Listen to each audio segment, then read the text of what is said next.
24 के बदले 124 लोग भारत के बहादुर जवानों के, भारत के तीनों सेनाओं के द्वारा संयुक्त रूप से की गई कार्रवाई में इतने 124 से अधिक आतंकवादी मारे जा रहे हैं। तो गलती भारत की नहीं। जो लोग पाकिस्तान में बैठ करके आतंकवादियों को प्रश्रय दे रहे हैं, आतंकवाद को पनपा रहे हैं, और ये आतंकवाद में विश्वास के साथ कहता हूं, ये पाकिस्तान को ही ले डूबेगा एक दिन। ज्यादा दिन नहीं रहे। पाकिस्तान पे हमला तो भारत की सेना ने नहीं किया था, उसने हमारे निर्दोष लोगों पर प्रहार किया था, धर्म पूछ करके गोली मारी थी। 3 वर्ष तक के बच्चे को गोली मारी थी। कानपुर के शुभम द्विवेदी को मात्र 2 महीने पहले शादी हुई थी उस युवा की, उसकी पत्नी के सामने गोली मार दी गई। 26 ऐसे लोगों की निर्मम हत्या कर दी गई। और उसके बाद 24 के बदले 124 लोग भारत के बहादुर जवानों के, भारत के तीनों सेनाओं के द्वारा संयुक्त रूप से की गई कार्रवाई में इतने 124 से अधिक आतंकवादी मारे जा रहे हैं। तो गलती भारत की नहीं, पाकिस्तान के उन लोगों की है जो लोग पाकिस्तान में बैठ करके आतंकवादियों को प्रश्रय दे रहे हैं, आतंकवाद को पनपा रहे हैं। और ये आतंकवाद में विश्वास के साथ कहता हूं, ये पाकिस्तान को ही ले डूबेगा एक दिन। अब ज्यादा दिन नहीं रहे पाकिस्तान के पास। वैसे भी हमारे एक पूज्य संत ने घोषणा की थी कि पाकिस्तान तो ये भविष्यवाणी है, पाकिस्तान का आध्यात्मिक जगत में कोई अस्तित्व नहीं है। और याद रखना, जिसका अपना वास्तविक अस्तित्व न हो तो वह कृत्रिम होता है, और कृत्रिम कोई भी चीज होगी उसकी एक निश्चित लाइफ होगी, उससे ज्यादा नहीं। 75 वर्ष बहुत जी लिया पाकिस्तान, अब उसका समय आ गया है, वो अपने ही कृत्यों से अब अपनी सजा पा रहा है।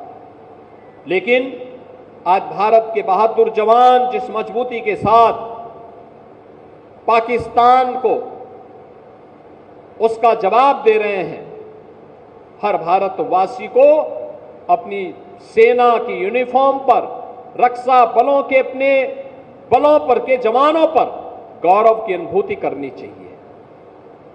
आज बहनों और भाइयों, ऐसे ही अयोध्या का एक लाल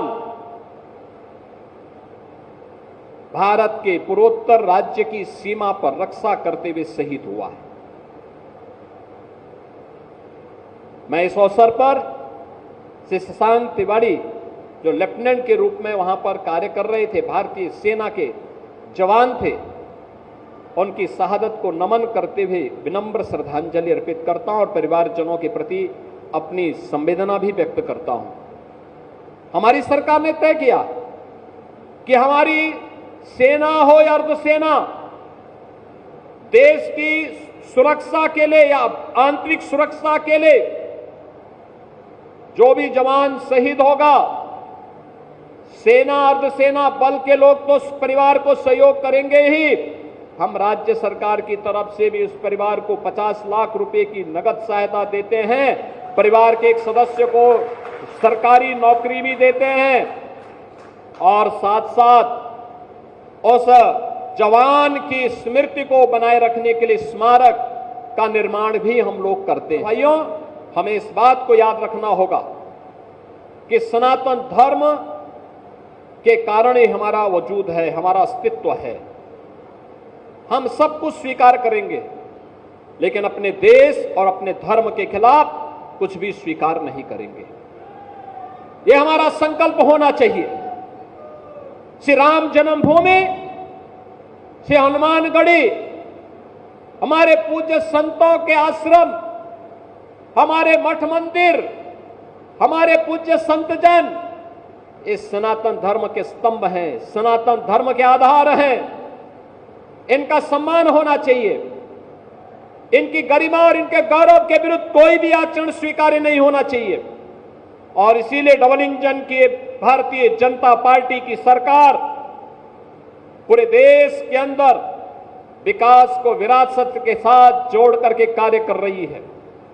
विरासत जो भगवान राम की है, विरासत जो भगवान श्री कृष्ण की है, विरासत जो बाबा विश्वनाथ की है, विरासत जो हमारे पूज्य संतों की है, और विरासत की उसी व्यवस्था को आगे बढ़ाने के लिए आज आप देखते होंगे अब हम लोगों ने अयोध्या के साथ साथ विंध्यवासिनी धाम में भी काम प्रारंभ किया, वहां भी एक भव्य कॉरिडोर दे दिया है। प्रयागराज में भव्य और दिव्य कुंभ आपने देखा होगा, कितना भव्य और दिव्य कुंभ हुआ था। सनातन धर्म का आयोजन इतनी भव्यता के साथ होगा और दुनिया की कोई माई का लाल उस आयोजन में विघ्न बाधा नहीं डाल पाएगी। यह भी हमारा संकल्प था। पूज्य संतों के आशीर्वाद से कार्यक्रम पूरी भव्यता के साथ आयोजन संपन्न हो। यहाँ के विकास के लिए हम लोग चिंतित होते थे।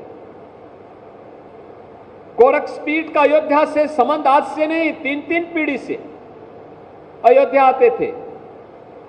टूटी फूटी सड़कें, दिन में बिजली नहीं होती थी, रात्रि में भी 3 घंटे 4 घंटे मिल गई गनीमत है। गलियों में गंदगी रहती थी, घाटों में गंदगी रहती थी। राम जी की पेड़ी का पानी निकलता ही नहीं था, वहीं सड़ता रहता था।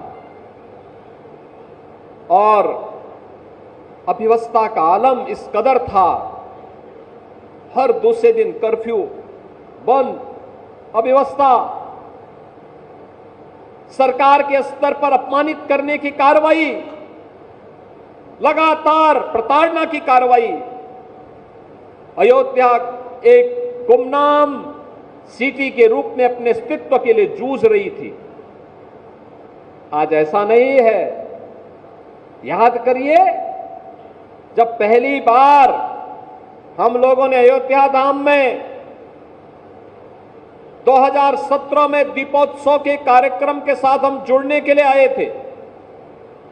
मेरा विश्वास था ये दीपावली तो अयोध्या ने दी है दुनिया को, भारत को दिए सनातन धर्म का प्रमुख पर्व और त्योहार अयोध्या ने दीपावली के रूप में दिया है।